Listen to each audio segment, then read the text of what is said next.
Hello, lovely people. Welcome to my February reading wrap up. As I look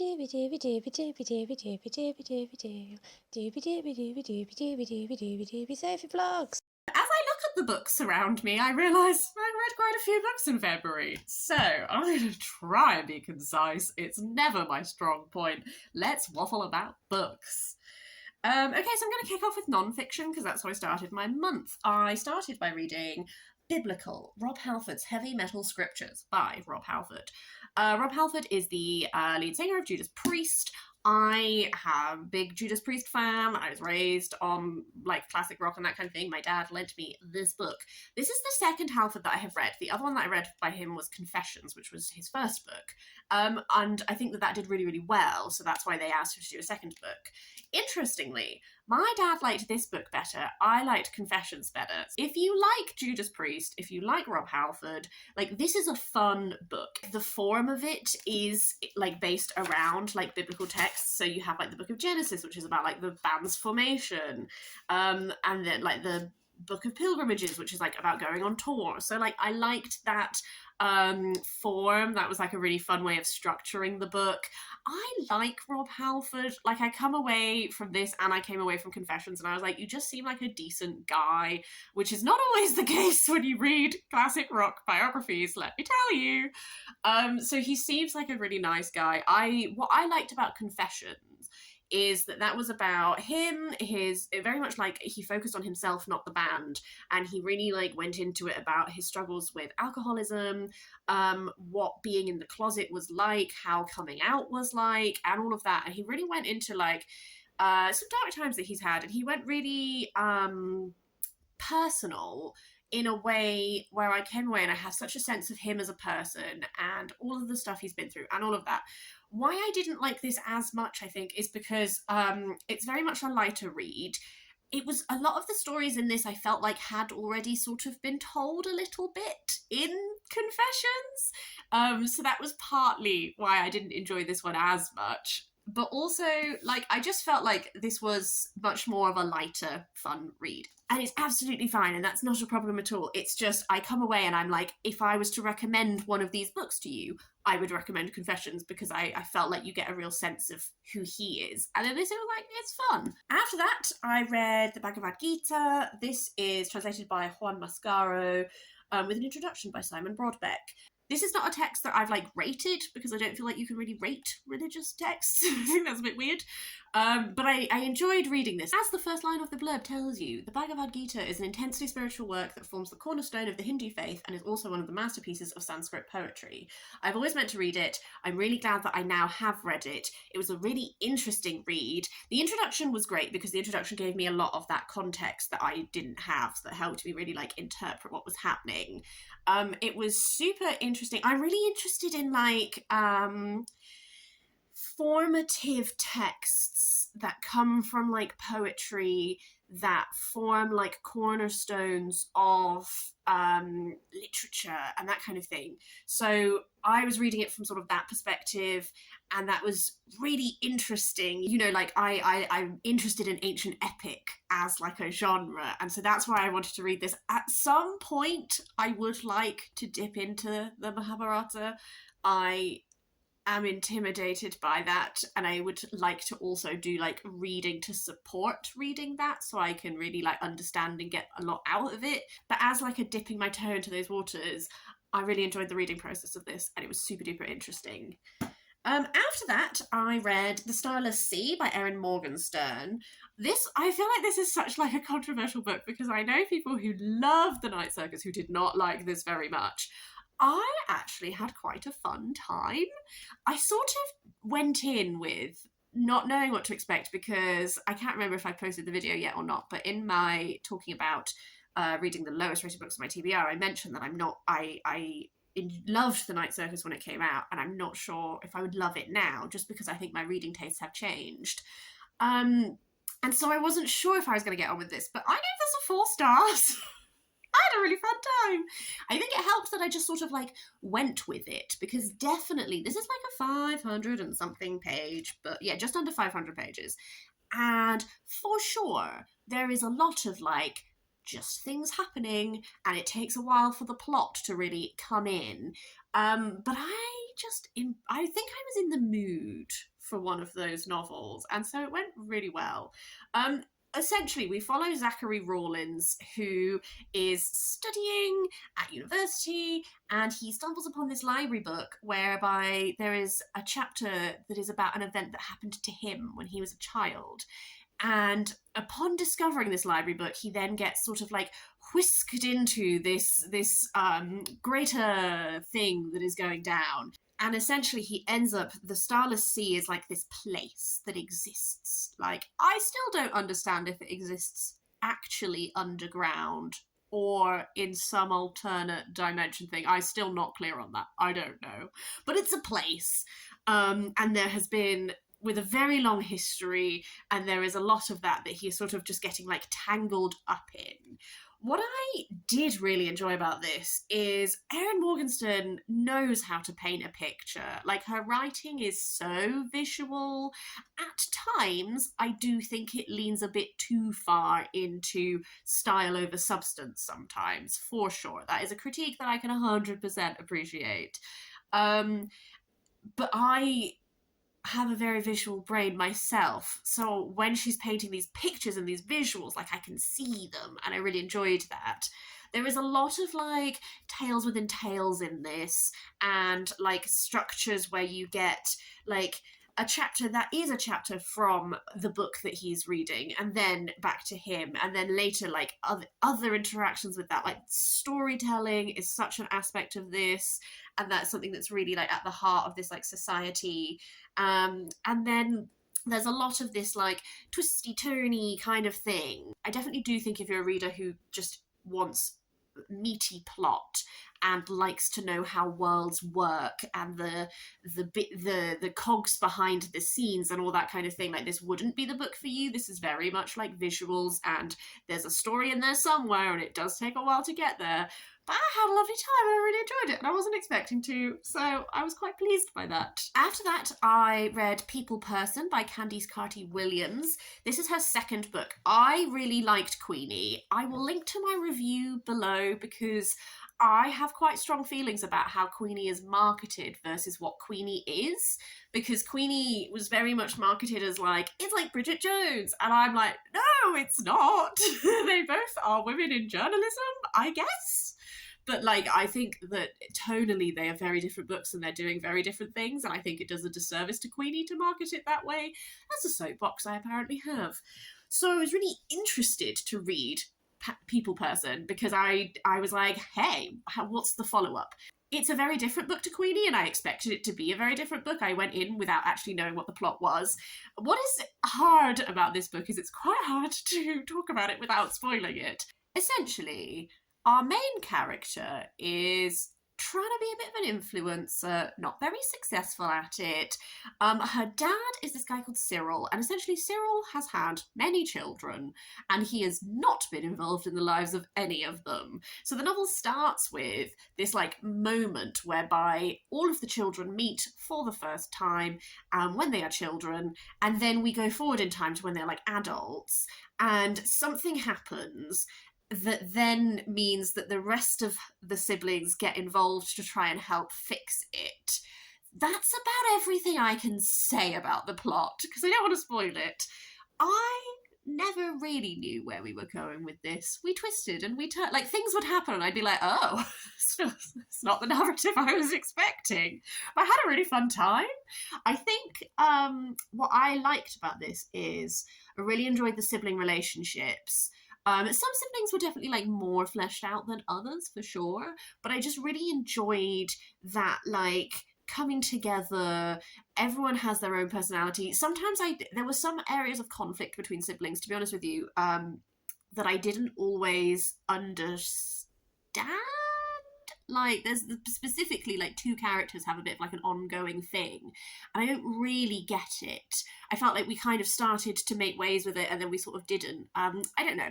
Cyril is a character who, like, he's really not present in the book, but his very absence is sort of always felt, and that was really effective in that, like, the idea of him sort of hangs over all these people, and they only have a few interactions with him, really, because he is so absent. But a lot of what they are as people is a reaction to how he is as an absent father. And that was really fascinating. He almost reminded me a bit of Barry from Mr. Loverman by Bernardine Evaristo, in that they are both like from this particular generation, like they come from the Caribbean to the UK. There are like hurts and trauma of their own there that you understand as the text goes on, but it doesn't excuse their actions. It just means that you understand why they act the way they do. It doesn't mean that they're forgiven or should be acting that way. Just at the edges there, and that was a really fascinating aspect of this for me. To be honest with you, this was really fun.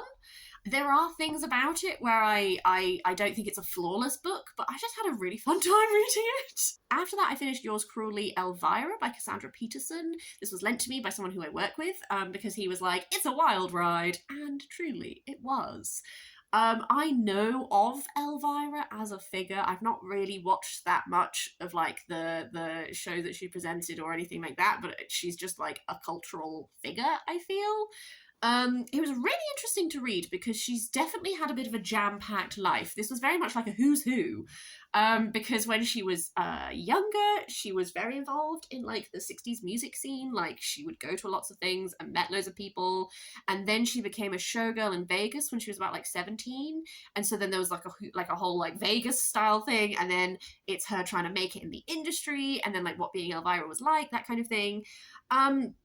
I had a fun time with this. There are lots of stories that are like a good yarn, if that makes sense, you know, like a showbiz yarn.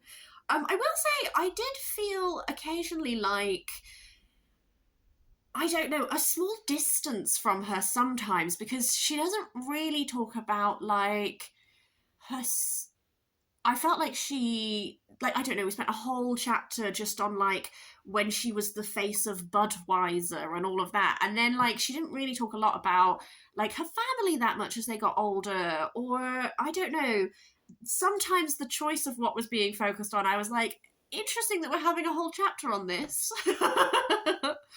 So yeah, a fun one. Definitely one where I think that she is portraying a constructed version of herself. But is that not all memoirs? You know? At this point, I'm actually losing track of what order I read books in, so I'm just going to pick things up and talk about them.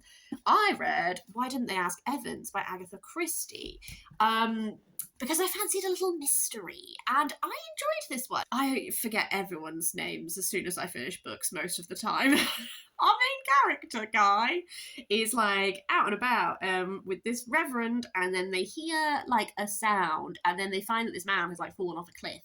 And so he stays with the body while the other guy goes to get help.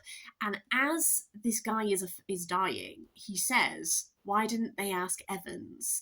There is a little photo in his pocket that the man looks at. But then some other guy comes along, and our guy's like, I'm running late. Can you look out for this body?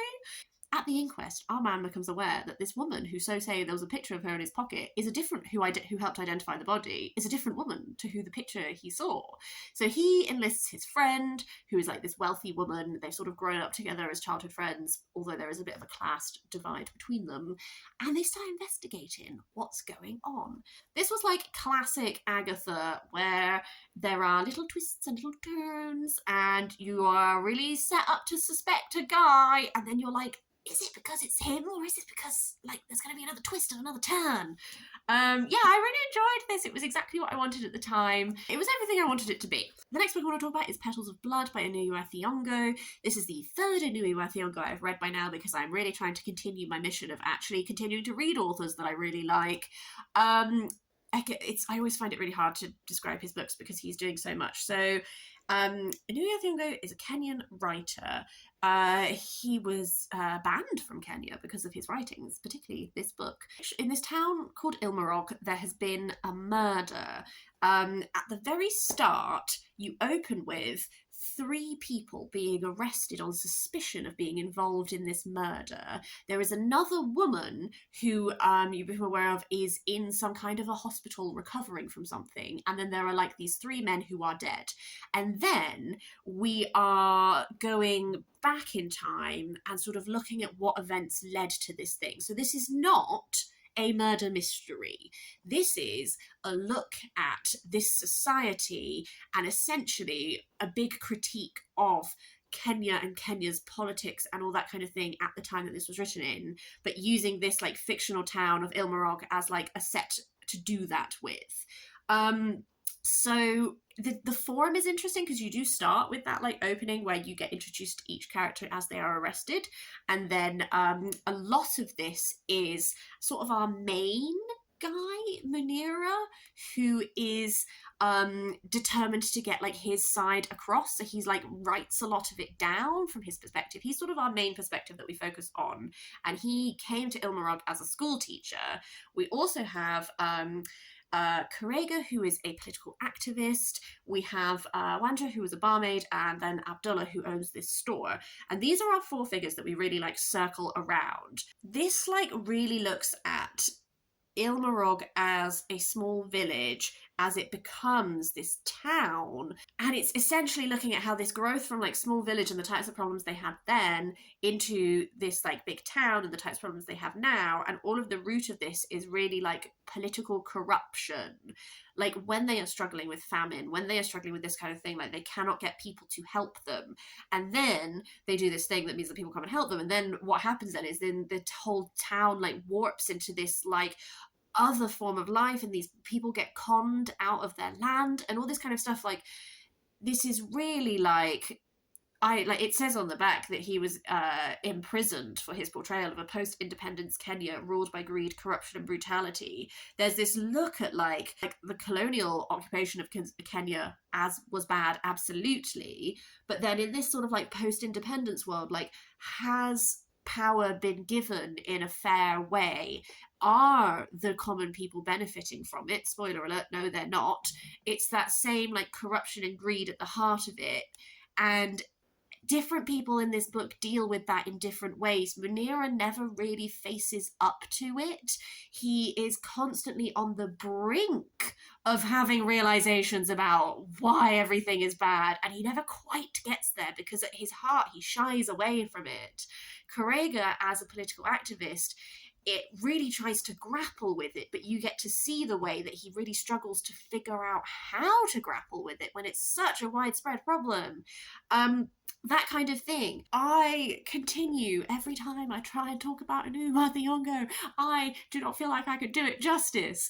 One thing that was really interesting is that I'm reading this after having read I read one of his autobiographical novels The House of the Interpreter, which was about his time at this alliance school, which is essentially the first opportunity for Black children to receive the type of education that white children had been receiving in Kenya, and also about his first interactions with law and being arrested and being held unfairly and arguing at trial and that kind of thing.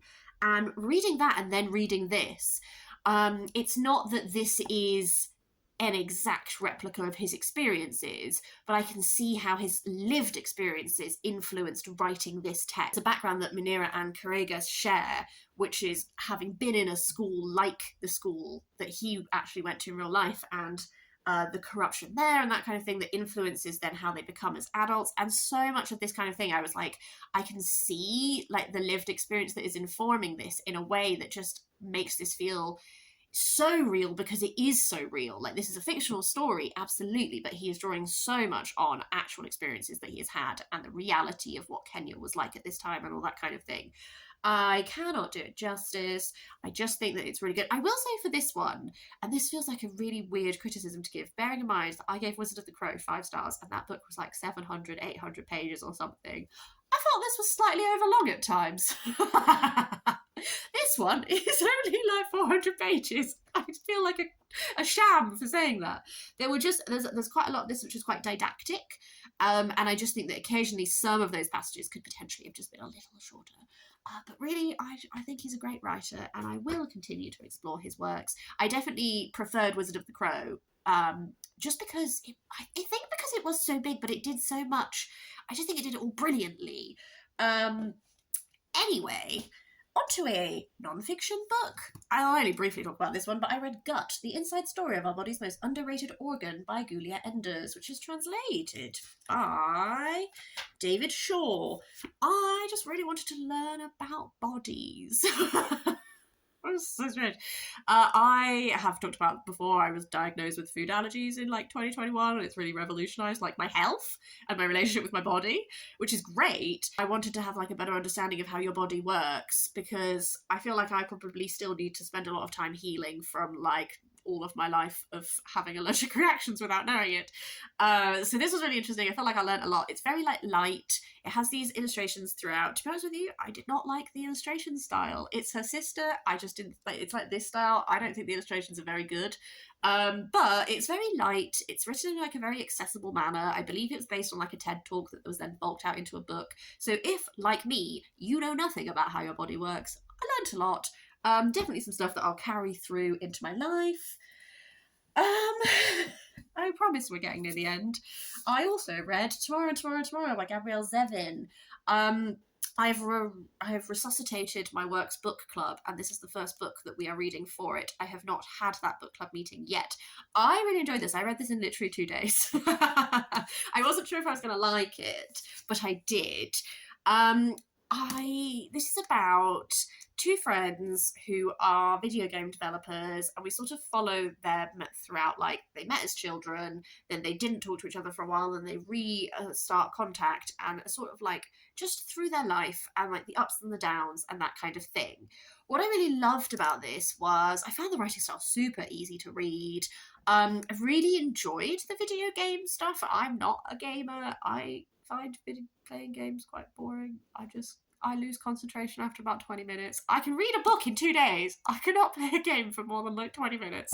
But when you come at things from this angle of like creation of narrative and visual and all of that, I am here for it. At the edges, it made me think of this because our main guy in this is actually studying video games, and that was an interesting comparative connecting point. So Sadie and Sam and their relationship was really interesting. I definitely understood them both as individual characters. I felt like they were quite clearly like sketched out, which was great. And I liked that exploration of you can sort of be soulmates with someone without it ever actually being romantic. Like you can be life soulmates with people, and that was like an interesting thing to explore. Occasionally at the edges, some of the like strife between them, you know, I don't know. My main critique of this, that is why I didn't give it like a full 5 stars, I gave it 4 stars, is that sometimes I could see the seams, if that makes sense. Like, you know how sometimes all writing is emotional manipulation, because by the very note, like you're trying to tell a story, you're trying to elicit emotional reactions from people. That is storytelling. I get that. Occasionally, particularly in the latter part of this, I could see the joins where we were inserting plotline to make us feel sad. I don't know, like I identified X character as our emotional hub because they connect these 2 people, and therefore like this is the person that we use when we want to make us have emotional reactions. We attack the emotional hub. You know, stuff like that, like when you're like, I'm not necessarily sure that this is being done for plot reasons. I think this is being done to then be like, emotions. I don't know if that really makes sense. I think what I'm saying is by all means emotionally manipulate me. It just is great if I don't see it in advance of that, like, I don't know, the construction, the artificiality of it. I don't know. But I did find this really readable, and I cried over this book. I'm saying all of that, and I'm like, I cried about this book. Yeah, I did. I enjoy these narratives where you get to sit with characters over such a long amount of time and see the way that they grow and change. I really enjoyed, actually, sorry, I'm just remembering, Sam has chronic pain because when he was a child, he was in this car accident, and the ramifications of that are something that continues throughout his whole life. And there is a real focus on his experience of chronic pain, and sometimes the rifts between him and Sadie are because she doesn't realise, she thinks that he's doing things very easily and that he loves doing them, whereas actually he's in such pain, but he is hiding it because he does not want to share that. That aspect of my chronic stuff is not that league at all. No. However, I do understand the feeling of shame that comes with chronic health stuff, and that when things get bad, like, you put that on yourself a lot. I do understand that not wanting to give other people visibility of it, and the way that that can shut you off from people. So a lot of Sam's experiences of that, like, it actually really got me, because I could feel it, and the way it permeates everything, like, I could feel that for sure. So that was an aspect that I really, really appreciated of this, for sure. Okay, 2 final books and then we're done, I promise. Penultimately, Poems and Prose by Christina Rossetti. I have been reading this for a while. It's a chonka.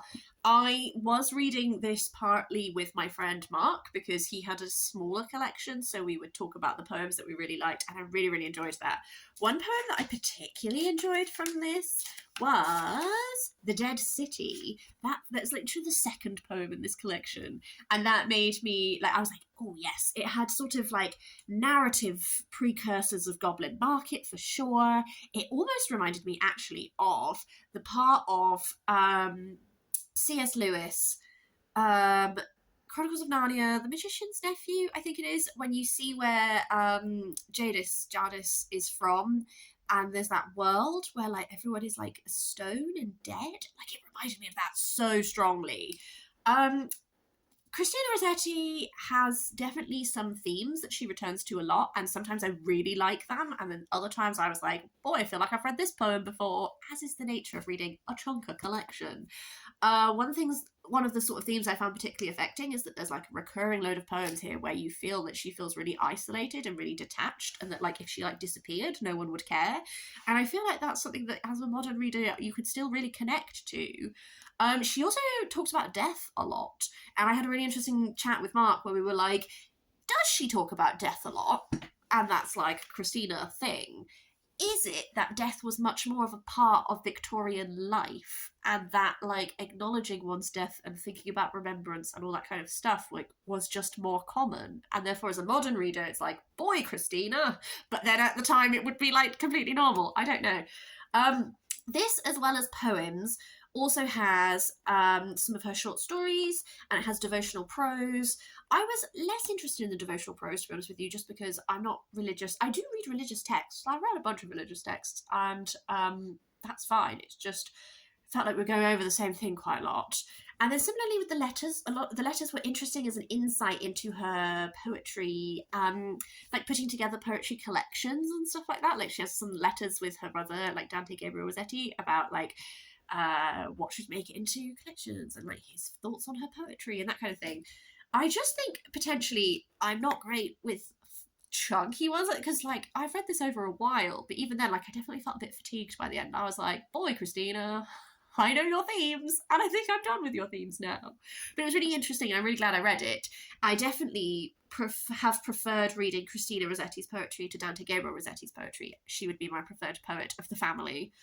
The final book, and I'll stop waffling at you, is Lapidarium, The Secret Lies of Stones by Hettie Judah. This was a wonderful read. It's a beautiful physical object. It's about stones, but it's split into sections, such as like Stones and Power, Sacred Stones, Stones and Stories, and stuff like this. And then each section, we have a little introduction. You get to see what stones you're exploring, and then the chapter on those stones start with an image, and then it's like a little tiny drabble about that stone. This is definitely not the most scientific book. Like, if you are a scientifically minded geologist, this is not the book for you. This is like a gateway geology book for people like me who are not good at science but do love stuff like literature, art, history, all of that jam, because it does talk about, like, actually, like, stones, geology, all that kind of thing, but a lot of the time, like, the stones are explored just from, like, an angle, Editing Sophie here. I have just realised that the end of this clip just cut off with no reason. I don't know why.